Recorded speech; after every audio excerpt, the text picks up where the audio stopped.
Our event was a disaster. None of the institutions showed up. We were with an empty hall with no speakers, but full of students and full of media. What happened was a true success. We were all over the news and the media, and the very next day, institutions had to give us a response. What is the first image you have of a protest? Very often people will think of a group of people, maybe somewhere on the street, arguing against something. But that is just a very narrow way of looking at things.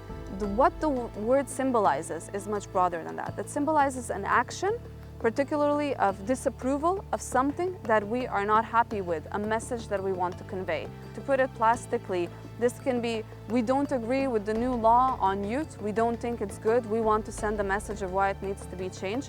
But it can also be a message of, we think youth mental health is important, nothing is being done about this, we want to create this action.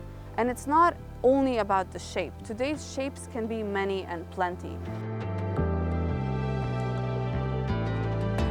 Being active, being vocal, just sharing your thoughts and giving a solution to problem, it's on itself a form of protest and a form of activism against the passivity and inactivity.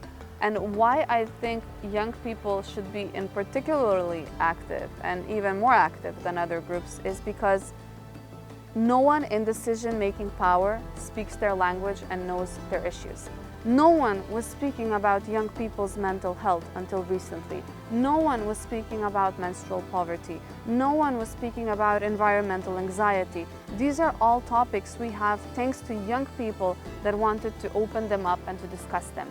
And if you as young people don't give your voices and messages to the institutions, then they will not be addressed, or at least not in a way that you want them to be solved.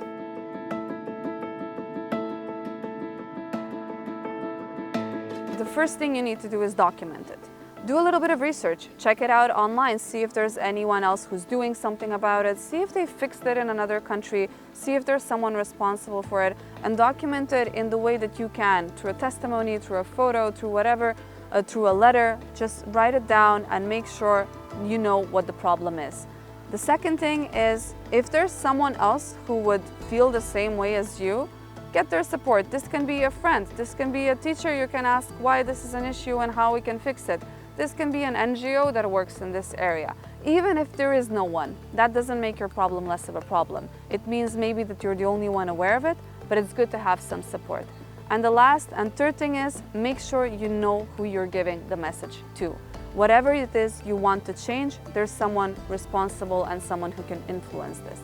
Whether it's a councilman in your municipality that's responsible to fix this street that is always full of trash, or an institution that is responsible to make sure that there's an access ramp so someone in a wheelchair can get to place A, whether it's a ministry that has the power in their hand, whether it's just a general group of people you want to raise their awareness about an issue they're not informed about, think hard who it is you want to affect and who it is you want to get that message to.